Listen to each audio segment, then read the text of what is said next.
ana wong iku jimak bojone ning wulan Ramadan. Rina. Napa? Rina. Hukumnya piye? Jimak bojo ning Ramadan hukumnya batal ora? Batal. Pinter senodok pinter separo lah. Kemudian jimak bojo ning wulan Ramadan tuh hukumannya berat. Yaitu kafaronya selain kodok harus merdekakan budak atau puasa 2 bulan berturut-turut. Kalau ndak memberi makan orang 60 orang miskin, satu miskin untuk orang satu mut. Pokoknya berat hukumannya. Disebut tidak kubro. Rungokno. Lalu menurut Imam Syafi'i, pelanggaran dengan sanksi seberat itu adalah hanya untuk jima. Jika kalau kamu batal lewat makan, ya tidak kena hukuman seberat itu karena makan tidak jima ya tidak makan. Cara cangkem elek wis suwe bah nek jima ra makan ra jima. Cara cangkem elek. Mergo jima dianggap terlalu seru, meskipun halal dianggap seru. Cek kurang ajar ya poso-poso batal mau demi jima bojone. Ya tentu iki contoh bojo ayu, bojo elek wis ora kepikiran. Ya coba bayangno mosok lho Gus, ngempet sedina ra kowe bojomu elek dadi ra bayangno. Kowe kok coba bayangno ambek awakmu to. Iki bayangno iku wong Arab mangane daging, ke mangane mendoan. Mendoan tempe kamane? Apa sing tahu apa bacem yo? Tahu susur terus apa? Jadah terong yo mesti subhanallah. Ora iso dikiyasno. Wis mangane mendoan bojone elek ora ngarah kecelakaan ngono. Iku bayangno wong Arab mangane daging bojone. Ayo. Wes Mustafa khusuk lah cara wong Arab sing ayu banget lho. Wes ora iso ngempet tak jamin. Posisi gelem halal. Jadi kok coba yang awakmu dhewe sing mangane napa? Mendoan tahu susur kan. Jadah. Iku ora seretan nek sak apik. Kula pertama mangan jadah iku kaget. Kula niku kan rada kiai lho. Rada kiai iku nak mangan niku golek sing gampang. Bar jadah tak pangan kelet kabeh bingung. Sesuai ning Jogja kulino kan. Aku dhisik ora kulino mangan yang seperti itu. Sesuai saiki kulino. Alhamdulillah ora tau keleleden. Pertama keleleden. Aneh cara daerah kula kan apa? Aneh. Pomene jenenge jadah kok elek. Kira apa maknane jadah? Jenenge tok sing elek, rasane enak. Maksudnya jadah ketan sing enak ora mbok terusno. Terus musuh zaman hoax ini bahaya nek gak diterangno detail. Rungokno tenan iki tak latih alim ya, mergo ilmu barokah. Kula nu untuk barokah ulama-ulama sing mun kabundut maupun sing ijek sugeng. Rungokno. Sehingga cara Imam Syafi'i ya jima itu tidak makan itu tidak jima. Oke, kita setuju. Karena jima itu dianggap terlalu serem. Napa? Ya serem tuh misalnya begini, gue bertamu gue neruhin, terus mangan segone kan normal, terus pamit. Kan nyelek kamar aku berjima bojoku. Kurang ajar tuh, tamu ini kurang ajar tuh. Ya kurang ajar. Tapi cara pikiran Imam Malik, ini mazhab Maliki. Kenapa hukumannya seberat itu? Kenapa hukumannya seberat itu? Karena hadku hormati Ramadan min ghairi udrin syar'iyyan. Melecehkan Ramadan, tidak menghormati harkat Ramadan dengan tanpa udzur yang syar'i. Sehingga kalau kamu makan mie atau makan sate atau makan jadah tanpa udzur syar'i, tanpa sakit, maka hukumannya sama. Karena dianggap melecehkan Ramadan tanpa udzur syar'i. Imam Malik cara berpikir, memangnya jima bojo statusnya haram kan tidak zina. Jima bojo status halal apa haram? Halal, bedanya apa dengan makan? Kejima lebih mangan bedanya apa dalam hukum halalnya? Sama kan? Kenapa hukumannya berat padahal jima itu halal? Karena hadku hormati Ramadan min ghairi udzrin syar'iyyan, merusak kehormatan Ramadan tanpa udzur syara' sehingga dihukum seberat itu. Kalau gitu tidak harus jima, makan ya sama, rokokan ya sama, apa saja sama. Paham ya? Ya sudah seperti itu, namanya al-hikin nazir bin nazir wal asbah bil asbah.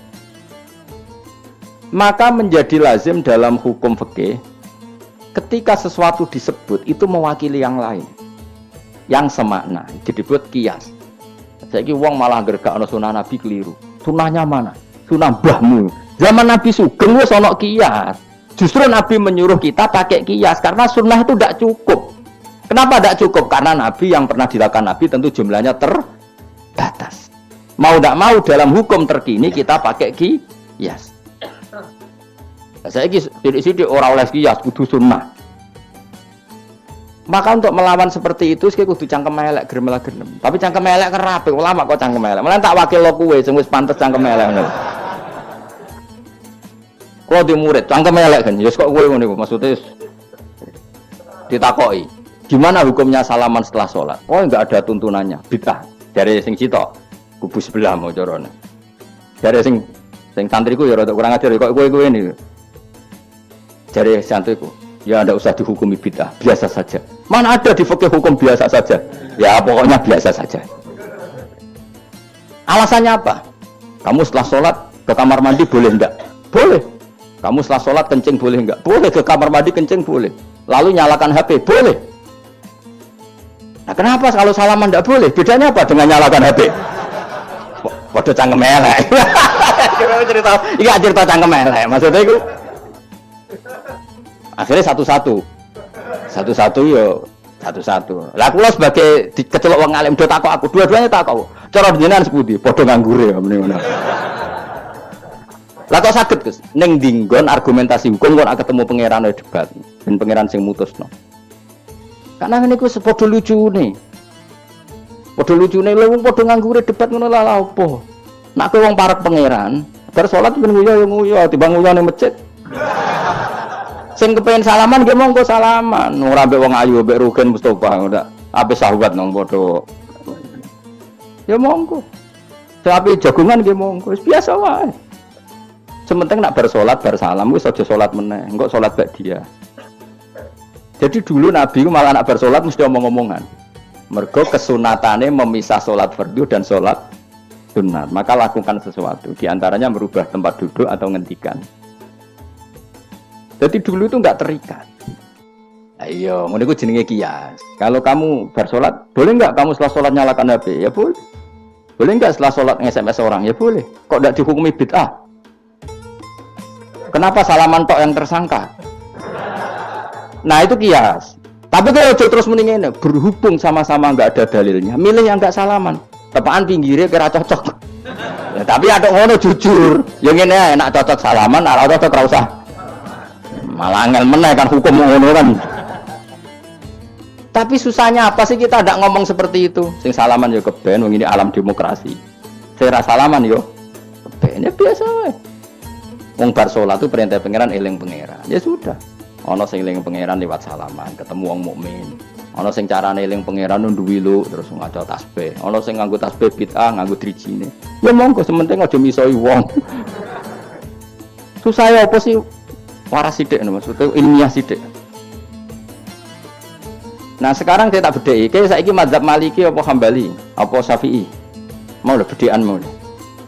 Maka terus diputuskan kalau enggak ada sunnah Rasul maka al-hikin nazir bin nazir, hukum sing mirip-mirip. Sekarang begini misalnya contohnya. Saya berkali-kali cerita, ini anekdot tapi nyata. Ada seorang alumni penggaweane nabok ibu bojone. Nabok itu kan dengan tangan. Nabok dalam bahasa Jawa dengan tangan kan. Bareng dia ini dilapuri, dan kan jogeman nabok ibu bojomu. Gang Rongulan bojone Rugen lapor aku, Gus sakniki mboten naboki, nyaduki. Bareng Rugen tak cuk, "Hen, kok cek nyaduki piye?" Jare sing haram naboki, Gus. Sakniki tak leh nyaduki. Terus aku mending ngene, "Ya aja nyaduki." Gang Rongulan bojone lapor, sakniki ngidoni. Hanya karena terjebak tekstual, apa? Tekstual. Berhubung naboki tidak nyadui, kalau naboki haram nyadui ra mesti haram, itu terjebak apa? Tekstual. Coba kalau dia waras sedikit, makna haram naboki itu menyakiti. Saya ulang lagi, makna haram naboki itu maka nyadui juga sama, ngidoni juga sama, ngember nganti utang-utang tonggo yo sama, karena itu sakit loh perempuan utang-utang. Pemilih di cerdas ngono. Terus takoi, sunnah Rasulnya mana? Bar saiki. Ya malah nak pangeran ngendikan ning wong tuwa mau fala taqul lahuma uffin. Jangan katakan hus, terus dia mendingin jancuk Bapak. Loh, kok muni jancuk? Kan tidak uffin. Waras to ora wong sing muni-muni. Kowe sing muni ora lho. Maka sebetulnya zaman Nabi itu sudah ngendikan al-hikin nazir benar deh. Sehingga kalau orang tua haram dikatakan hus, maknanya haram itu yang maknanya sejenis maka sah. Jadi mulai dulu kias itu ada, meskipun ya tentu jangan kebablasan. Yang tanpa ilmu itu kias yang kebablasan. Maka ini penting sekali ngaji. Nah, para delegasinya Rasulullah dulu dibekali gitu. Sayyidina Ali ditanya, terus kaidahnya yasiru walatu asiru basiru walatu nafiru. Bikin mudah, bikin ceria, jangan bikin susah. Bikin gembira, jangan bikin susah. Mulane kalau ngaji seneng guyon. Perkara ini kowe wis sumpek ning omah, rai-raimu wis rai sumpek. Lah wis sumpek ning nggon ngaji disumpekno pisan. Kan sumpek double. Stres malah ngel-ngel wong.